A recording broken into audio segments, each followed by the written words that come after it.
Hello, welcome back to my YouTube channel, Harbinger of SSC. Today we are going to discuss about a very important topic, that is fundamental rights.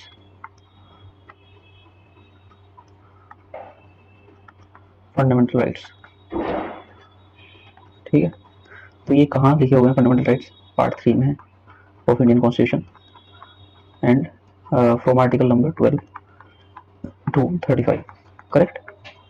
आज हम fundamental rights के बारे में बात करने वाले हैं। फंडामेंटल राइट्स को हमने देख लिया कहाँ पे लिखे हुए हैं, पार्ट 3 में आर्टिकल 12 से 35 तक है। और ये लिए कहाँ से? यूएसए से लिए, यूएसए के बिल ऑफ राइट्स से, ठीक है ना। इसके बाद ये बिल ऑफ राइट्स कब आया था? 1791 में आया था यूएस में, ठीक है।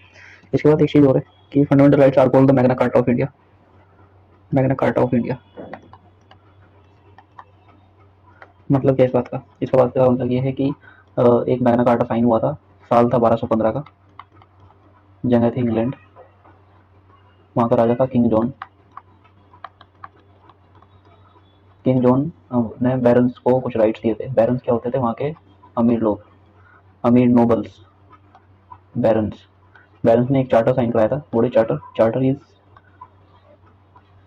क्या होता है? चार्टर एक तरह से लाइसेंस होता है, a formal statement of rights को हम चार्टर बोलते हैं, ठीक है।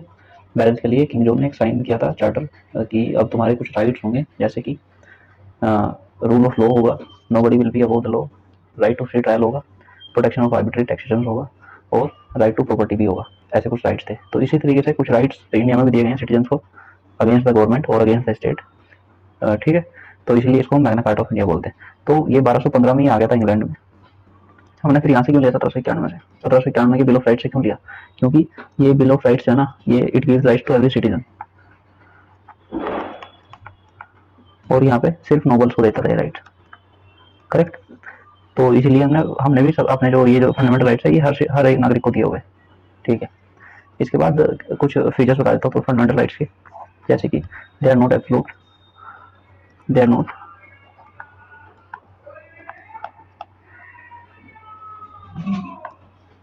ठीक है, they are not absolute but they are qualified,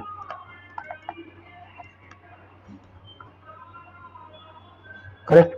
इसके बाद मतलब state can put some reasonable restrictions on them. इसका मतलब ये है इस लाइन का कि गवर्नमेंट चाहे तो कुछ रीजनेबल रेस्ट्रिक्शंस लगा सकती है, ठीक है। उसके बाद फिर आता है एक और बात कि कुछ राइट्स ना सिर्फ सिटीजन को अवेलेबल है, जैसे आर्टिकल नंबर 15 में जो लिखा हुआ है, 15, 16, 19, 29 और 30, ये जो आर्टिकल्स है ना सिर्फ सिटीजन को अवेलेबल है। बाकी सब rest of the articles are available to everyone, जो भी चाहे वो इंडिया का सिटीजन है या नहीं, सबको अवेलेबल है, करेक्ट। इसके बाद ये आता है कि fundamental rights some are positive and some are negative. मतलब जो नेगेटिव है, जो नेगेटिव है, नेगेटिव जो उनको इसलिए बोला है क्योंकि they are putting some restrictions on the government, on the state, ठीक है। और positive they are giving some rights to the individuals, ठीक है। इसलिए दे आर कॉल्ड पॉजिटिव, ठीक है, ओके। और दे आर जस्टिसिएबल, मतलब दे आर जस्टिसिएबल। जस्टिसिएबल मतलब होता है भाई कि अगर किसी के मतलब they are defended and guaranteed by the supreme court under article 32, under article 32, article 32 itself is a fundamental right. मतलब ये है कि अगर किसी के राइट्स, किसी को लगता है कि मेरा राइट हनन हो रहा है या मेरे rights are being violated by somebody और बाय द गवर्नमेंट, तो वो directly can go to the supreme court, because supreme court is the defender and the guarantor of the fundamental rights, ठीक है। लेकिन parliament has the power, parliament के पास क्या power है? That they can make do the some constitutional amendment, और constitutional amendment करके they can curtail और just they can cartel the fundamental rights. लेकिन क्या है कि या अमेंडेबिलिटी की एक अलग कहानी है, वो मैं तुम्हें बाद में बताऊंगा। लेकिन एक बात का ध्यान रखो बस अभी कि fundamental rights can be amended. Condition एक है सिर्फ कि they should not amend the basic structure of the constitution. मतलब parliament has the power to amend any fundamental right. Parliament के पास क्या क्या पावर है? Through the constitutional amendment act, ठीक है। और बस एक सब्जेक्ट है, सब्जेक्ट इज पूरा basic structure of the constitution, ठीक है। जब हम फंडामेंटल राइट्स की बात करते हैं तो हमें एक चीज ये पता होनी चाहिए कि इंडिया में सबसे पहले जिक्र हुआ था इनका नेहरू रिपोर्ट से। नेहरू रिपोर्ट थी एक, मोतीलाल नेहरू जो जवाहरलाल नेहरू के जो पापा थे, उन्होंने एक 1928 में एक रिपोर्ट पब्लिश की थी। उसमें उन्होंने मांग की थी फंडामेंटल राइट्स, ठीक है। और ली हमने कहाँ से? यूएस के बिल ऑफ राइट्स से। ये बात ध्यान रखनी है, ठीक है। और एक चीज को ध्यान रखनी है कि fundamental rights can be suspended during national emergency. National emergency under article 352, 352 में एक इमरजेंसी का जिक्र है जो मैं बताऊंगा बाद में जब हम इमरजेंसी का चैप्टर पढ़ेंगे। उसमें क्या है कि सारे के सारे rights can be suspended except एक दो एक्सेप्शन है, article number 20 and article number 21, they can never be suspended, correct है ना बात ये। उसके बाद only the parliament has the power to make a law to enforce the fundamental rights. एक बात ध्यान रखनी है कि फंडामेंटल राइट्स की जब भी कोई बात होगी ना, उस केस में सिर्फ पार्लियामेंट के पास ही पावर है फंडामेंटल राइट्स लेने की, बनाने की और उनके लिए कोई लॉ बनाने की, उनको उसको फंडामेंटल राइट को एनफोर्स करने की। वैसे तो ये सेल्फ एग्जीक्यूटरी होते हैं, ये बात पता होनी चाहिए, लेकिन still government parliament can make the law to enforce fundamental right, correct. और एक आर्टिकल 33 है कि जहाँ पे application to the members of the armed forces, paramilitary और intelligence agency can be restricted और abrogated only by the parliament. Remember this. अब बात आती है कि हमारे पास में अभी हाल फिलहाल में आज के दिन में हमारे पास कितने फंडामेंटल राइट्स अवेलेबल है। आज के दिन हमारे पास कितने फंडामेंटल राइट्स अवेलेबल है? कितने हैं भाई? 7 थे, अभी 6 हैं। एक सेकंड, कितने फंडामेंटल राइट्स थे हमारे पास ओरिजिनली? कितने थे ये बात पता होनी चाहिए। ओरिजिनली 7 थे और आज कितने हैं? आज है 6। इसका मतलब कि एक अमेंड हुआ है, एक को हटा दिया गया है। कौन से को हटाया गया है वो बात वो पता होनी चाहिए कि एक संविधान संशोधन हुआ था 44th। कब हुआ था ये? 44th कॉन्स्टिट्यूशनल अमेंडमेंट एक्ट हुआ था 1978 में, ठीक है ना। इस टाइम तक हमारे पास 7 फंडामेंटल राइट्स थे, अब 6 हैं। कौन सा हटाया? इससे 44th कॉन्स्टिट्यूशनल अमेंडमेंट एक्ट हमने हटाया कि राइट टू प्रॉपर्टी हमने हटा दिया इसमें से, फंडामेंटल राइट से। अब कहाँ पे right to property? It is now legal right under article 300A, ठीक है। यहाँ से हटाकर वहाँ भेज दिया। So, right to property has been repealed by the Constitutional Amendment Act of 1978। कौन सा था ये बात ध्यान रखनी है, वो था 44th, ठीक है भाई। 44th कॉन्स्टिट्यूशनल अमेंडमेंट एक्ट था, इसमें इसको हटा दिया था। अर्लियर ये कहाँ पे था राइट टू प्रॉपर्टी, हमें पता होना चाहिए कि एक ये आर्टिकल 19 में था, आर्टिकल 19 क्लोज 1 सब क्लोज F में लिखा हुआ था पहले, और आर्टिकल 31 में भी था ये, तो दोनों को हटा दिया। आर्टिकल 31 को भी हटा दिया, इसको भी हटा दिया, इसको भी हटा दिया, ठीक है। इसके बारे में डीप में नहीं जाना कि ये क्या था और ये अब हटा दिया। तो अभी बस ये ध्यान रखना है कि अभी कहाँ पे, अभी एक लीगल राइट है, मतलब ये फंडामेंटल राइट नहीं है। मतलब अगर अब इसका अब कोई वायलेट कर रहा है तुम्हारा राइट टू प्रॉपर्टी, तो तुम डायरेक्टली सुप्रीम कोर्ट नहीं जा सकते। कहाँ जा सकते हो? हाई कोर्ट जा सकते हो, या फिर लोअर जुडिशियरी में जा सकते हो। सॉरी, लोअर जुडिशियरी में जा सकते हैं सिर्फ अब, ठीक है भाई, अगर कोई तुम्हारा राइट टू प्रॉपर्टी का वायलेशन होता है तो। बस ये बात ध्यान रखनी है। अब सीधा हम अपने आर्टिकल्स पे चलते हैं। आर्टिकल नंबर 12 की हम बात करेंगे सबसे पहले। आर्टिकल नंबर 12 क्या है? आर्टिकल नंबर 12 में दिया हुआ है definition of state. Definition of state मतलब स्टेट क्या? सरकार। तो जब भी पॉलिटी में स्टेट वर्ड की बात होगी तो हमें याद रखना है कि ये गवर्नमेंट से रिलेटेड है, ठीक है। तो अब मैं तुम्हें बोल रहा था जब हमने फंडामेंटल राइट्स की बात की थी कि they are the limitation on the government और द स्टेट। तो हमें पता तो होनी चाहिए कि हमें जो राइट्स मिले हैं किसके अगेंस्ट मिले हैं, उसके अंदर कौन कौन आता है, स्टेट को कैसे डिफाइन किया जाता है। तो डेफिनेशन ऑफ स्टेट आर्टिकल 12 में ही दे दी गई है। क्या है उसमें? तो इसमें लिखा हुआ है कि स्टेट जो है ना, state includes what? Government and parliament of India, government and parliament of India, parliament of India plus government and parliament of state, sorry government and state legislature of state, legislatures of the states plus local authorities. याद रहेगी बात, ठीक है। और other authorities statutory और non statutory, जैसे LIC वगैरह है, LIC वगैरह भी स्टेट के अंडर ही आती है, ONGC है, या कोई भी private body working as an instrument of the state, correct. अगर कोई भी एजेंसी है ना ये, या कोई भी वर्किंग फॉर द स्टेट है, या कोई भी अथॉरिटी स्टैट्यूटरी और नॉन स्टैट्यूटरी, कोई भी अथॉरिटी तुम्हें लगता है कि तुम्हारे फंडामेंटल राइट्स का वायलेशन कर रही है, तो तुम डायरेक्टली सुप्रीम कोर्ट जा सकते हो, ठीक है। बस इतना ही है आर्टिकल नंबर 12 में डेफिनेशन ऑफ स्टेट याद रखनी है। आर्टिकल नंबर 13 की हम बात करते हैं। तो आर्टिकल नंबर 13 में लिखा हुआ है, ये जो है ना article number 13, it provides for the judicial review. Judicial review क्या है? मतलब कि अगर कोई law inconsistent with the fundamental rights written in part 3 of the constitution, तो डायरेक्टली सुप्रीम कोर्ट उसको क्या कर सकता है? Declare null and void. This is judicial review. मतलब judiciary will check whether the law is consistent with fundamental right और not, ठीक है ना, समझ आई बात। तो क्या कर सकते हैं ये इसमें लिखा क्या हुआ है आर्टिकल 13 की लैंग्वेज के एक्चुअल में, ये है कि any law inconsistent with fundamental rights will be declared null and void by the supreme court, ठीक है। और ये judicial review can be done either by supreme court और हाई कोर्ट। हाई कोर्ट भी कर सकता है ये जुडिशियल रिव्यू, ठीक है भाई, ओके। लेकिन एक बात ध्यान रखना, कहीं कहीं ऐसे क्वेश्चंस भी देखने को मिल जाते हैं कि क्या जुडिशियल रिव्यू कहीं डिफाइंड है? Never, it is not defined literally, या इसका ये it is not written mentioned literally, it is not mentioned in the constitution literally. ये बात ध्यान रखनी है, it is not mentioned in the constitution कहीं भी, ठीक है। इसके बाद बात करते हैं हम कि सुप्रीम कोर्ट अंडर आर्टिकल 32 पहले बताई थी मैंने बात। और high court under article 226 can do the judicial review. Okay, अब क्या है कि इसमें लिखा हुआ था कि आर्टिकल कि any law inconsistent with the fundamental rights can be declared null and void by the judiciary, ऐसा कुछ लिखा हुआ था इसमें। तो इसमें जिक्र था लॉ का, एनी लॉ। तो पार्लियामेंट ने क्या किया, इसके बारे में हम बाद में बात करेंगे, और भी बहुत सारी चीजें हुई थी। जब हम अमेंडमेंट चैप्टर पढ़ेंगे ना, तब मैं तुम्हें बताऊंगा क्या क्या हुआ था कि 24वां संविधान संशोधन हुआ था। उसके बाद केबीसी आया, ये केशवानंद भारती केस में डॉक्ट्राइन ऑफ बेसिक स्ट्रक्चर लाया गया बाय द जुडिशरी। ठीक है, ये एक फाइट चल गई थी जुडिशरी और पार्लियामेंट के बीच में, इसके बारे में हम अमेंडमेंट चैप्टर के अंदर बात करेंगे। ठीक है, लेकिन बस एक बात ध्यान रखो भी, जो केशवानंद भारती केस है 1973 का, उसके अंदर बेसिक स्ट्रक्चर डॉक्ट्राइन की बात हुई है, बेसिक स्ट्रक्चर डॉक्ट्राइन की। ठीक है, कि तुम कुछ भी अमेंड कर लो, बस basic structure of the constitution can not B change. ठीक है, तो मैं तुम्हें बताता भी क्या बताता कि हमारे पास कितने अभी करंट में कितने फंडामेंटल राइट्स अवेलेबल है, 6। कौन कौन से हैं भाई 6? पहले की बात करते हैं तो राइट टू इक्वालिटी, कहाँ से कहाँ तक, आर्टिकल नंबर 14 से 18। ठीक है, और फिर आता है दूसरा fundamental right, right to freedom, right to freedom, इस ये कहाँ है 19 से 19, 20, 21, 22। ठीक है, फिर आता है right against exploitation, right against exploitation, ये है भाई अपना 23 और 24 में। फिर आता है इसके बाद right to freedom of religion,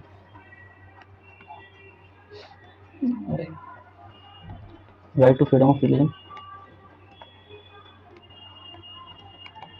ये कहाँ पे 25, 26, 27, 28, 25, 26, 27 एंड 28 आर्टिकल्स की बात हो गई।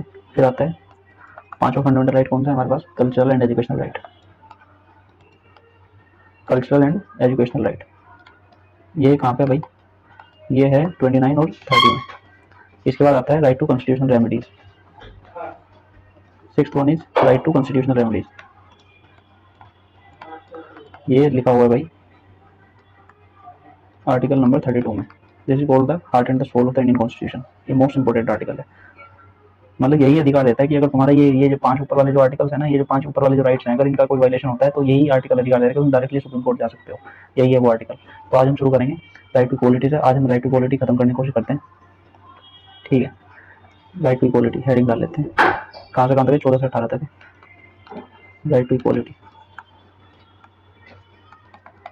Article number 14 to 18। ठीक है ना, हर एक आर्टिकल के बारे में थोड़ा थोड़ा डिस्कशन करते हैं मोटा माटी अच्छे से। सबसे पहले आर्टिकल नंबर 14 की बात करते हैं। 12 और 13 is the gateway of the gateway to the fundamental rights. Article number 12 और article number 13 are the gateway to the fundamental rights. याद रहेगी बात। आर्टिकल नंबर 12 में डेफिनेशन ऑफ द स्टेट दी हुई है, और आर्टिकल नंबर 13 में एनी लॉ या जुडिशियल रिव्यू का जो हमारे पास का कॉन्सेप्ट है वो यहीं से आता है आर्टिकल नंबर 13 से। ठीक है या अगर लैंग्वेज याद रखनी है तो कोई भी लॉ अगर इनकंसिस्टेंट है with the fundamental rights then that will be declared null and void. ठीक है, आर्टिकल नंबर 14 की बात करते हैं। आर्टिकल नंबर 14 में दो चीजें लिखी हुई है। क्या? The state shall not deny to any person equality before law and equal protection of law. ये बात ध्यान रखना, equality before law and equal protection of law, equal protection of law. अब ये है ना, ये दो कॉन्सेप्ट अलग अलग, equality before law and equal protection of law. Equality before law कहीं कहीं ये क्वेश्चन भी आ जाता है कि ये कहाँ से लिया है, ये ब्रिटिश ओरिजिन का कॉन्सेप्ट है, ब्रिटिश से लिया है। और इक्वल प्रोटेक्शन ऑफ लॉ ये यूएस ओरिजिन का कॉन्सेप्ट है, यूएसए से लिया है। ठीक है, ये एक नेगेटिव या नैरोवर कॉन्सेप्ट है और ये पॉजिटिव या फिर वाइडर कॉन्सेप्ट है। ठीक है ना, तो इसका मतलब क्या है, इक्वालिटी बिफोर लॉ का मतलब क्या है कि equality before everybody is equal before the in the eye of law. या फिर हम कह सकते हैं कि absence of any privilege to any person या फिर any section of the society, all persons are equally subject to the ordinary law administered by the courts. ठीक है, no person is above the law. ये बात ध्यान रखिए कि हर एक आदमी इक्वल है इन the eye of law. Equality before law का मतलब ये है। फिर दूसरा, ये नेगेटिव कॉन्सेप्ट है, ब्रिटिश ओरिजिन का। दूसरा अमेरिकन कॉन्सेप्ट है और पॉजिटिव है। इसका मतलब है इक्वल प्रोटेक्शन ऑफ लॉ। इसका मतलब क्या है, equal treatment under equal circumstances. मतलब कि इसमें जो है ना इक्वल सर्कमस्टेंसेस भी देखे जाते हैं, सर्कमस्टेंशियल बेस्ड है ये कि क्राइम तो हुआ है, दो आदमियों ने अगर सेम क्राइम किया लेकिन उनके जो सर्कमस्टेंस थे, जो सिचुएशन थी वो अलग अलग थी, तो वहां पे ये देखा जाएगा। ठीक है भाई, equal treatment under equal circumstances, no discrimination while applying laws to the people situated similarly. ठीक है, this is positive concept. Article 14 के अंदर अपना जो ये है ना, reasonable classification can be done by the parliament but that should be reasonable not arbitrary. ठीक है, ये बात ध्यान रहेगी। अभी ये जो है ना, ये जो इक्वालिटी बिफोर लॉ जो हमने लिया है, ये ब्रिटिश का था। ब्रिटिश में ब्रिटिशर्स ने कहाँ से लिया था? एक ब्रिटिश वो था, क्या बोलता, उसका नाम था यार, क्या था उसका, ब्रिटिश जूरिस्ट था, अंग्रेज जूरिस्ट था ये, क्या नाम था इसका, एवी डाइसी, एवी डाइसी। इसने एक कॉन्सेप्ट दिया था रूल ऑफ लॉ का। रूल ऑफ लॉ के अंदर इसने 3 एलिमेंट बताए थे। एक सेकंड ऊपर कर लें इसको। एवी डाइसी ने एक कॉन्सेप्ट दिया था रूल ऑफ लॉ का। इसके अंदर 3 एलिमेंट थे कि नो आर्बिट्री पावर, किसी के पास भी नो आर्बिट्री पावर नहीं होना चाहिए, और no punishment except for the breach of the law. अगर किसी ने लॉ का ब्रीच किया तभी पनिशमेंट होना चाहिए। पहला तो एलिमेंट इसके अंदर ये हो गया, नो आर्बिट्री पावर। दूसरा दूसरा क्या था? Equality before laws. इसी के अंदर रूल ऑफ लॉ का ये एक एलिमेंट है, ये इक्वालिटी बिफोर लॉ। हमने रूल ऑफ लॉ के इक्वालिटी बिफोर लॉ वाले एलिमेंट को अडॉप्ट किया है और इसको भी लिया है, नो आर्बिट्री पावर, ये भी हमारे पास है। लेकिन एक थर्ड भी वो था कि primacy of rights of individual, primacy of rights of individual. इसमें इसका मतलब ये है, एक सेकंड यार, चंगाई कम पड़ जा रही है। Primacy to the rights of individual, इसका मतलब ये है कि constitution is the result of the individual rights, लेकिन सोर्स नहीं है। लेकिन हमारे यहाँ क्या इंडिया में, constitution is the source of the rights, not the result of the individual rights. समझ आई बात? तो इसलिए इसको इंडिया में अडॉप्ट नहीं किया। ये दोनों हमारे पास है, ठीक है। इसके बाद एक्सेप्शन भी है कुछ इक्वालिटी के, equality before law, equal protection of law के कुछ एक्सेप्शन भी हैं, याद रखना। क्या क्या एक्सेप्शन है? एक तो ध्यान रखना है आर्टिकल नंबर 361 तो 361 ए को ध्यान रखना है। क्या कहता है ये?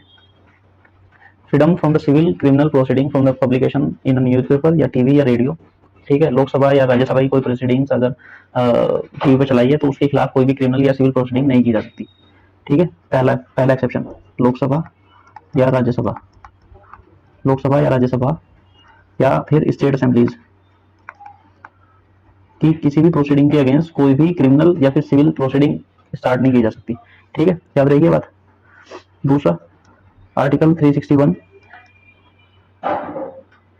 क्लोज 2, याद रखना, no criminal proceeding against the president of India, president के खिलाफ कोई भी क्रिमिनल प्रोसीडिंग नहीं शुरू की जा सकती until he is in the office, ठीक है। और ये प्रेसिडेंट और गवर्नर के खिलाफ भी होता है, सेम है। ये दोनों को इम्यूनिटी प्रोवाइडेड है by our constitution.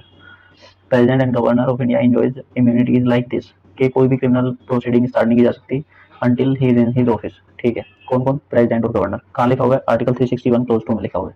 Article 361 close 3 की बात करें तो यहाँ पे क्या है कि no process for the arrest और इम्प्रिजनमेंट ऑफ द प्रेसिडेंट और the governor of the state. मतलब प्रेसिडेंट और गवर्नर के खिलाफ कोई भी कोर्ट ऑर्डर नहीं कर सकता या उनको जेल में डालने की कोई प्रक्रिया शुरू नहीं की जा सकती इनके खिलाफ ही। तो article 361 clause 2 and clause 3 is for governor, और article 361 clause A is for the Lok Sabha and Rajya Sabha की प्रोसीडिंग और स्टेट असेंबलीज की प्रोसीडिंग्स के खिलाफ, ठीक है। इतना समझ आता है मुझे। इसके बाद चलते हैं आर्टिकल नंबर 105 में।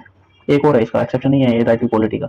मतलब ये देख रहे हो, प्रेसिडेंट अगर मर्डर भी कर दे तो भी उसके खिलाफ कोई प्रोसीडिंग नहीं शुरू की जा सकती। लोकसभा राज्यसभा में कुछ भी बातें चल रही हो उसके खिलाफ भी कोई प्रोसीडिंग शुरू नहीं की जा सकती।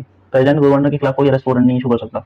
इसका रीजन है, लेकिन ये इनको इम्यूनिटी प्रोवाइडेड है, ये these are about the law, these are not equal to the law. समझ रहे हो बात?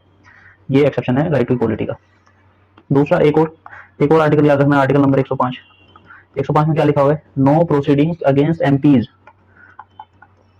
what they have said or what they say or how they vote in parliament। Parliament में वो क्या बोलते हैं और क्या वोट किसे वोट करते हैं उसके खिलाफ कोई भी प्रोसीडिंग शुरू नहीं की जा सकती अगेंस्ट एमपीज ऑफ पार्लियामेंट, ठीक है।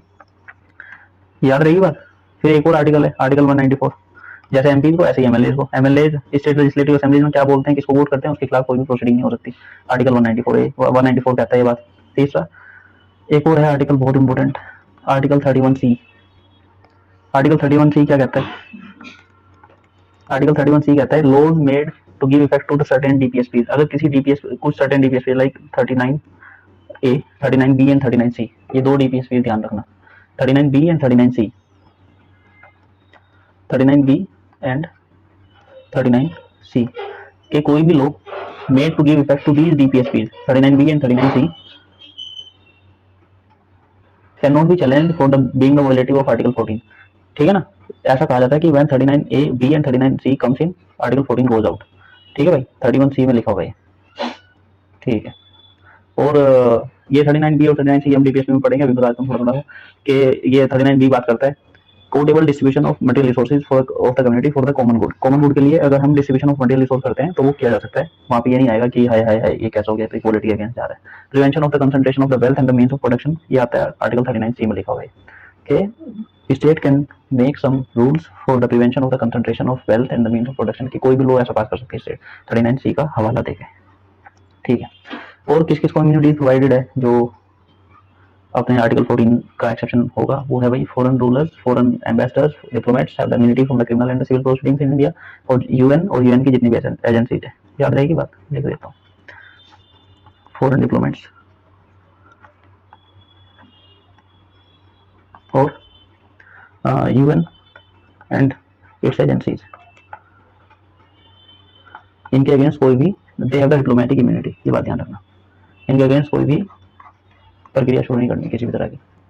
ठीक है, क्रिमिनल और सिविल दोनों। आर्टिकल 15 की आ जाते हैं हम सीधा। आर्टिकल 15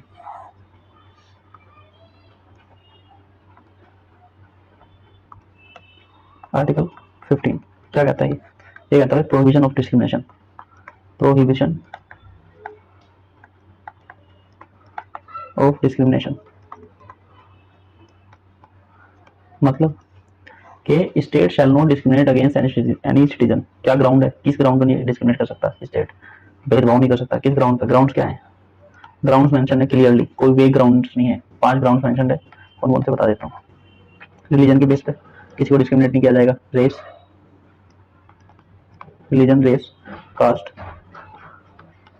सेक्स मतलब जेंडर, और प्लेस ऑफ बर्थ, कि तुम यहाँ नॉर्थ ईस्ट में पैदा हुए तुम्हारे साथ कोई डिस्क्रिमिनेशन होगा, ऐसा नहीं हो सकता। ठीक है, ओके। और ये use of well, tanks, bathing guards, roads of the public places, roads, places for the public resort dedicated to the use of the general public or maintained wholly or partially by the state. Thus, the state cannot discriminate anybody on the basis of religion, race, caste, sex or place of birth. ठीक है, exception क्या है? Exception है भाई special provision for women and children. Women तो भाई देखो अलग जेंडर है, लेकिन government can discriminate by making some special provisions for women and children. ठीक है, फॉर हो गया ना ये एक्सेप्शन, वुमेन एंड चिल्ड्रन। दूसरा special provisions for the advancement of the socially and educationally backward classes, STs and STs के लिए भी किया जा सकता है, डिस्क्रिमिनेशन कर सकता है स्टेट। ठीक है, ये भी सेम है भाई, special provisions for educationally and socially backward classes, educationally and socially backward classes के लिए state can discriminate. For the upliftment of educationally and social backward classes state can discriminate, याद रहेगी बात। ठीक है, और इसके बाद हम चलते हैं सीधा 16 आर्टिकल पर, आर्टिकल नंबर 16 पे, आर्टिकल 16 की बात करते हैं सीधा। आर्टिकल 16 की बात करते हैं, क्या कहता है article 16? Equality of opportunity in public employment, equality of opportunity in public employment. Public employment मतलब सरकारी नौकरी, जिनकी हम सब तैयारी कर रहे हैं, मतलब सबको बराबर की अपॉर्चुनिटी मिलनी चाहिए सरकारी नौकरी के लिए, इसका मतलब सिर्फ इतना है। ठीक है, कोई भी the state can not discriminate, citizens can not B discriminate, ये सिर्फ सिटीजन्स के लिए, याद रहेगी बात, क्योंकि सरकारी नौकरी सिर्फ सिटीजन्स को दी जाती है। तो citizens can not B discriminated against on the grounds only of religion. एक एक्स्ट्रा ग्राउंड है यहाँ पे ग्राउंड्स मेंशन्ड है कॉन्स्टिट्यूशन में, लेकिन एक एक्स्ट्रा ग्राउंड है। क्या क्या मेंशन्ड है यहाँ पे? Religion, race, caste, sex, place of birth, एक और है रेजिडेंस। रेजिडेंस क्यों मेंशन है भाई यहाँ पे? इंपोर्टेंस ऑफ रेजिडेंस देख लो यहाँ पे क्या है, क्योंकि अभी कुछ टाइम पहले हरियाणा गवर्नमेंट एक लॉ लेके आई थी कि हम जो हरियाणा की सरकार नौकरी है वो 75% लोकलाइट्स को देंगे, जो लोकल है वहाँ के हरियाणा के। तो पार्लियामेंट वो sorry supreme court struck down this, और ये क्योंकि ये इसके अगेंस्ट था आर्टिकल 16 के कि रेजिडेंस को तुम नहीं रख सकते, रेजिडेंस के बेस पे यू कैन नॉट डिस्क्रिमिनेट। ठीक है ना, समझेगा? ठीक है, इसके बाद आर्टिकल 16 क्लोज 6 देख लो भाई, इंपॉर्टेंट है।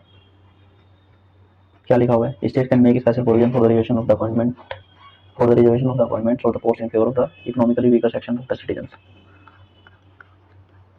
यहाँ रिजर्वेशन की बात कर रहे हैं भाई, आर्टिकल 16 क्लोज 6 में रिजर्वेशन की बात क्या है? State can make special provisions for the reservation of the appointments or the posts in favor of any economically weaker section of the citizens. In addition to the existing reservation and subject to the maximum 10% of the vote. ये add किया गया 103rd constitutional amendment act से। 103rd constitutional amendment act हुआ था 2019 में, जहाँ पे 10% reservation दिया गया economically weaker section of the society, EWS reservation जिसको हम बोलते हैं, ठीक है ना। 10% रिजर्वेशन ये दिया गया था जनरल कैटेगरी में, जनरल कैटेगरी में, ठीक है। और सबसे काम की बात यह है कि supreme court upheld this amendment कि हाँ ये सही है, कोई बात नहीं, दे सकते हैं। जबकि अगर हम पहले देखेंगे तो सुप्रीम कोर्ट ने इसको मना किया था 90s में। बताऊंगा अभी देख ही लेते हैं। चलो जब रिजर्वेशन की बात आई है तो देख लेते हैं। ओबीसी रिजर्वेशन से बात शुरू करते हैं। ओबीसी रिजर्वेशन कब हुआ था? शुरुआत हुई थी 1979 में, वर्ष था 1989, ठीक है। एक सरकार थी किसकी? मोरारजी देसाई की। फिर क्या हुआ इसमें? इसमें ये हुआ कि इन्होंने एक कमीशन बनाया। क्या नाम था उसका? कमीशन का मंडल कमीशन, ठीक है। मंडल कमीशन बनाया अंडर आर्टिकल, ये जो कमीशन बनाने की जो पावर है ना, ये आर्टिकल 340 देता है, ठीक है। ये बात ध्यान रखना। इसको नाम दिया गया second backward classes commission, second backward classes commission, ठीक है। इसके हेड थे बीपी मंडल, उन्हीं के नाम पे इसका नाम पड़ा था, या चेयरमैन कह सकते हैं इसके। इस कमीशन के चेयरमैन कौन थे? बीपी मंडल, ठीक है।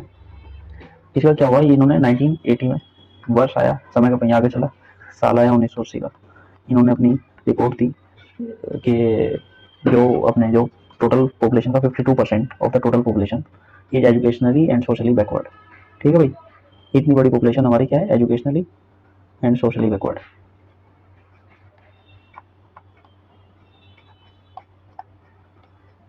चलो फिर इन्होंने ऐसा बोल दिया, लेकिन सरकार बदल गई, सरकार आ गई थी इंदिरा गांधी। उसके बाद इन्होंने कुछ नहीं किया। उसके बाद क्या हुआ कि हाँ, इन्होंने ये रिकमेंडेशन दी थी कि 52%, ये रिकमेंडेशन में ये सजेस्ट किया था कि 52% of the total population is education in social backward. तो इन्होंने एक रिकमेंडेशन दी थी कि हम रिजर्वेशन दे सकते हैं 27% to the other backward classes reservation. 27% की रिजर्वेशन दे दी थी इन्होंने 1980 में, ठीक है, टू द टोटल पॉपुलेशन, ताकि रिजर्वेशन अंडर 50% रहे, ठीक है। लेकिन साल आया 1990 का, सरकार थी वीपी सिंह की, वीपी सिंह गवर्नमेंट। ये भी आ जाता है कभी कभी, ध्यान रखना इस बात को। वीपी सिंह की गवर्नमेंट ने डिक्लेयर किया कि 27% ऑफ द गवर्नमेंट जॉब, इसकी जो रिकमेंडेशन थी इसको मानना, और ये 27% रिजर्वेशन दे दिया जॉब्स में, गवर्नमेंट जॉब्स जितनी भी होगी उसमें 27% reservation to OBC other backward classes, ठीक है। लेकिन प्रोटेस्ट हुए, फिर बहुत ज़्यादा प्रोटेस्ट हुए, तो 1991 सरकार गिरी, सरकार बदली, सरकार बनी किसकी? नरसिम्हा राव की, नरसिम्हा राव। 1991 में इन्होंने क्या किया? इन्होंने दो चीज़ें की। एक तो इन्होंने क्रीमी लेयर का कॉन्सेप्ट, दो चीज़ें की इन्होंने। क्या क्या? एक तो इन्होंने इंट्रोड्यूस किया क्रीमी लेयर का कॉन्सेप्ट, ओबीसी में होता है ना क्रीमी नॉन क्रीमी लेयर्स, ठीक है। ये कितना बैकवर्ड है वो, उसको रिजर्वेशन मिले। दूसरा इन्होंने किया 10% reservation to the poorer section of the higher castes, 10% reservation to the poorer section, जो हाई कास्ट में गरीब लोग रहते थे ना, उनको 10% रिजर्वेशन देने की बात करी। लेकिन फिर वर्ष आया 1992 का। 1992 में एक केस वो बड़ा फेमस, जिसको हम मंडल केस भी कहते हैं, या फिर इंदिरा साहनी केस भी बोल सकते हैं इसको। Indira Sahni case, SAWHNEY, Indira Sahni case of 1992। इसमें सुप्रीम कोर्ट ने क्या कहा? Supreme court rejected this reservation, इसको हटा दिया सुप्रीम कोर्ट ने। किसको हटाया? इसको हटा दिया, 10% टू द पुअर सेक्शन को हटा दिया। और भी दो तीन बातें बोली इन्होंने। ये 27% को अपहेल्ड किया कि 27% दे सकते हो ओबीसी को, ठीक है। तो भाई 10% रिजर्वेशन टू द ईडब्ल्यूएस बंद करो, ये सब नहीं होगा। और एक चीज़ और बोली कि 50% की सीलिंग लगा दी कि reservation can not exceed the limit of 50%, ठीक है भाई। लेकिन हमें पता है कि 103rd अमेंडमेंट एक्ट से हमने इसको भी पास कर दिया, और सुप्रीम कोर्ट ने भी इसको अपहेल्ड कर दिया। तो फिर हमें पता है कि अभी 50% की लिमिट भी हमने क्रॉस कर दी, ठीक है। एक चीज़ और ध्यान रखनी है इसमें, क्या ध्यान रखनी है? एक चीज़ ये ध्यान रखनी है कि ये जो है ना अपना national commission for the backward classes, ये कब बना था? National commission for backward classes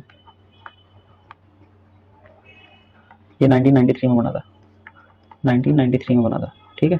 और इसको हमने 2018 में 102वां संविधान संशोधन क्या कॉन्स्टिट्यूशनल अमेंडमेंट एक्ट करके हमने इसको एक कॉन्स्टिट्यूशनल पार्लियामेंट ने एक संविधान संशोधन किया 102वां 2018 में। कब किया? 2018 में। और इसको क्या बना दिया? कॉन्स्टिट्यूशनल बना दिया इसको, national commission for backward classes को, ठीक है ना। बना कब था? 1993 में। National commission for the backward classes was established in 1993 by an act of parliament, ठीक है, ठीक है। ये बात ध्यान देगी। कब बना था? 2018 में हमने इसको कॉन्स्टिट्यूशन बना दिया और एक आर्टिकल ऐड किया नया। क्या नाम था उस आर्टिकल का? आर्टिकल कौन था वो? Article 338B। ये आर्टिकल ऐड किया 124 संविधान संशोधन 2018 में, ठीक है। इसके बाद एक चीज ध्यान रखना है। क्या ध्यान रखना है? जस्टिस रोहिणी कमीशन किससे रिलेटेड है? Justice Rohini commission, justice Rohini commission का नाम याद रखना है, ठीक है।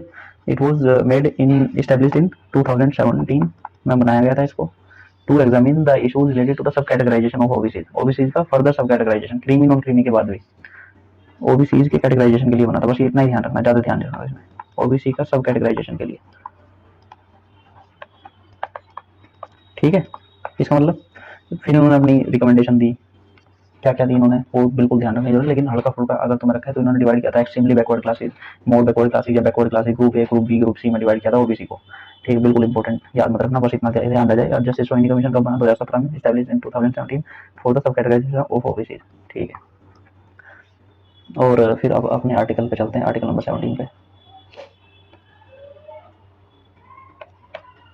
आर्टिकल 17 क्या कहता है? अब अबोलिशन ऑफ अनटचेबिलिटी की बात करता है, अबोलिशन ऑफ अनटचेबिलिटी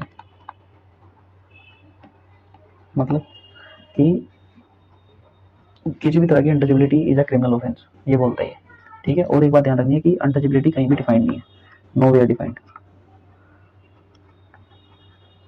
ठीक है भाई, ये बात ध्यान रहेगी।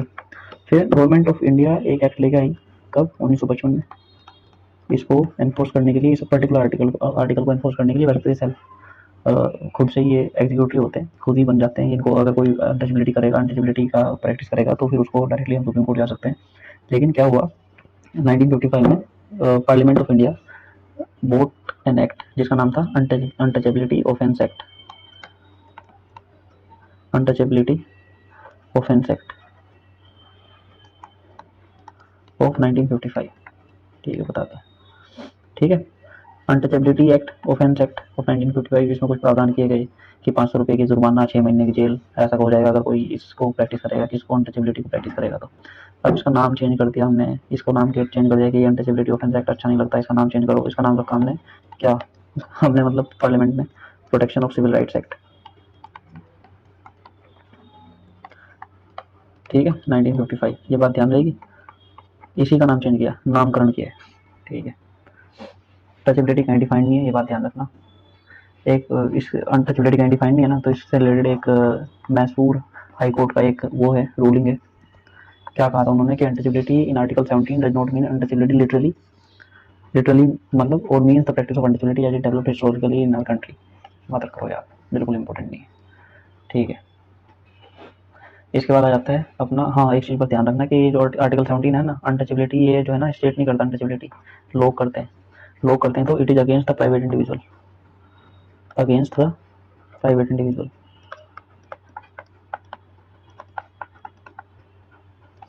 ठीक है।